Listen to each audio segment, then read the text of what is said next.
Alright, so I want to cover how to make a good specular map for something like this.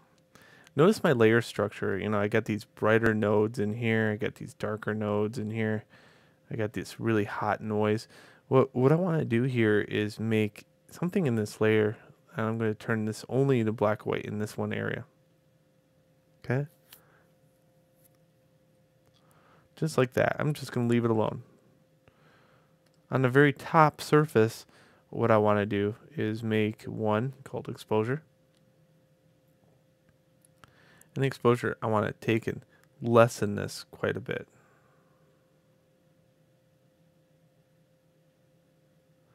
But I want to do something else here. So this is very, very, very, very dark. I'm going to paint something on this. See this? It came along for the ride. It's a layer mask based upon this effect. What I want to do is take a grunge brush, kind of like this. And this is this brush right here by default in CS5. And I got a gray value. So I got a gray value just above black. And I'm just going to go in here and randomly kind of touch this every once in a while.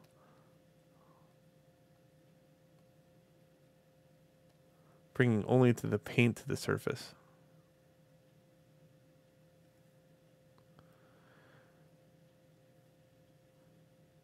I'm going to save this as my specular for paint.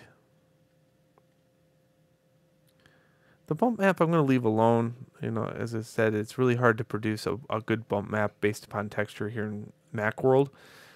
But the specular channel, that's kind of a tricky situation every once in a while too. Notice that there's blue in here. That's going to introduce some blue into my specular. I'm going to hit reload. And this is the brand new surface. And you can see, wow, what a huge difference that made. What happens is light is now being kind of put onto the surface. Only in the paint area is it reflective. Okay. And it's not all the way reflective. I mean, it's not annoyingly reflective. It's reflective based upon bump, which is nice. Okay, there we go. I just wanted to show you the specular channel because that's one of the things that, really hits home on a lot of this stuff. As I said, the normal map, or not normal map, but bump map might change, it might stay the same. The only thing I would do differently on a bump map, oh heck, let's see, I'll show you.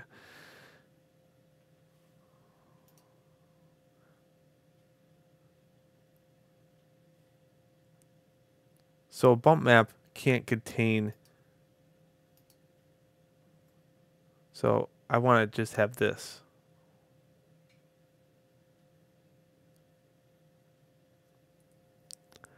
Now the problem here is, you're going to get these bright lights on it, or the bright areas, and they're going to start lifting up, and the dark areas are going to start lifting down. So I might have to expose it a little bit, but not quite that much. And I also need levels because I need to level this stuff out. So here's how to make a bump map for it. Whoops. So I need the levels of gray just a little bit flatter.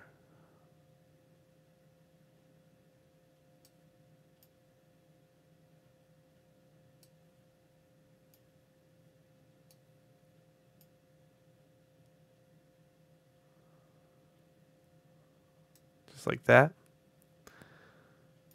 And under layers, I make a new layer for exposure. And expose that back. Okay, let's save this out. And call it bump. The thing that's going to change though, however, is the fact that, you know, the paint is now almost too perfect. So just bear with me. Like, I like this look right here. It's just a little bit too noisy on the paint. But then you got this, the opposite end of the spectrum, which is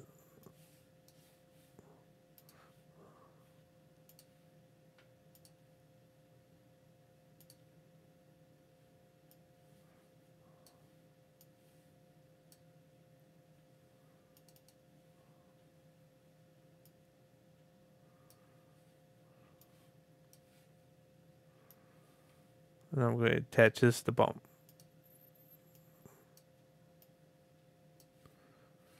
Okay, so let's see what that did.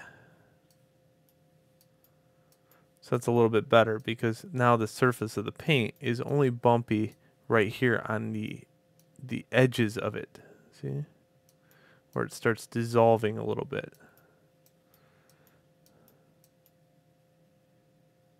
But what I don't like is how cut out everything looks. So if I'm zoomed in on this, I could definitely tell that this is a Photoshop job.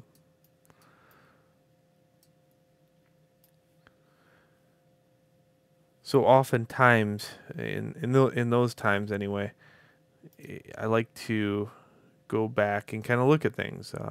If I open my rust bump,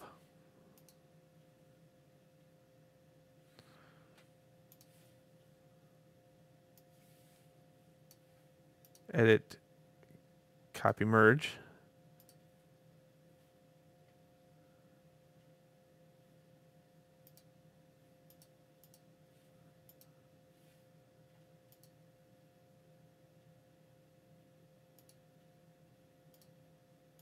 and look around to see where my one I had just had open. Okay. If I paste this over the top,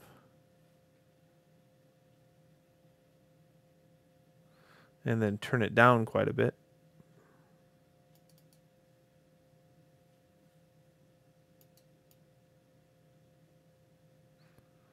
this will give me the noise back, but not so annoyingly so.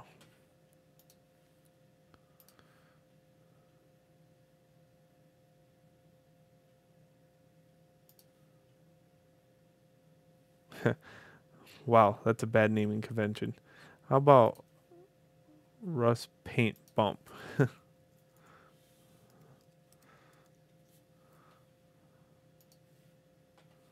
There we go. Let's drag rust paint bump in there then, and get rid of this one. If somebody else was looking at that, it would be really hard for them to guess what textures went with what. So that's why we don't do stuff like that.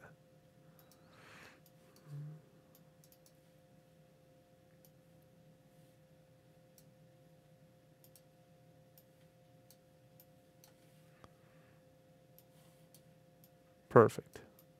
Now I got my surface noise. It's not so bad. It's got still some noise in this area, but around the outside edges, it's got some other stuff going on. So I like that. And it broke it up quite a bit.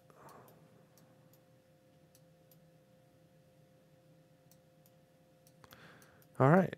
So that's all there is. I just wanted to make sure you kind of saw the process for a bump map and see how it's kind of lifting off the surface now in this area, but it looks a little bit flatter in that area. That's because this is blurry, this is sharp.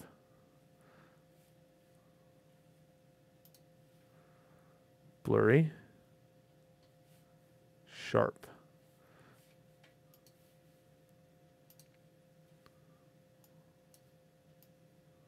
Sharp. Blurry. So, see the blurry? So now, anywhere there's blurry, it will look like the surface paint is on there pretty good. And anywhere it's sharp, it's going to be look like it's peeling off a little bit. So if you like that look, you know, you can introduce that to it.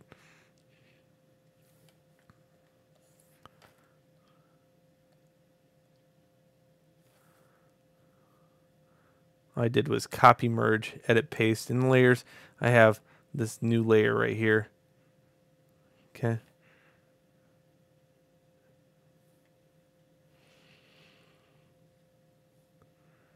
if I wanted to correct some of this stuff, all I do is go to the blur tool and I can start blurring this stuff out a little bit every once in a while.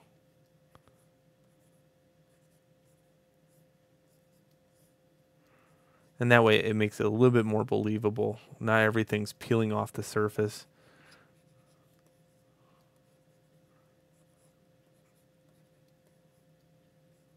All right, so that's it. I promise this time that's it. There's so much to this, but we'll get into it. And please move on to the next video.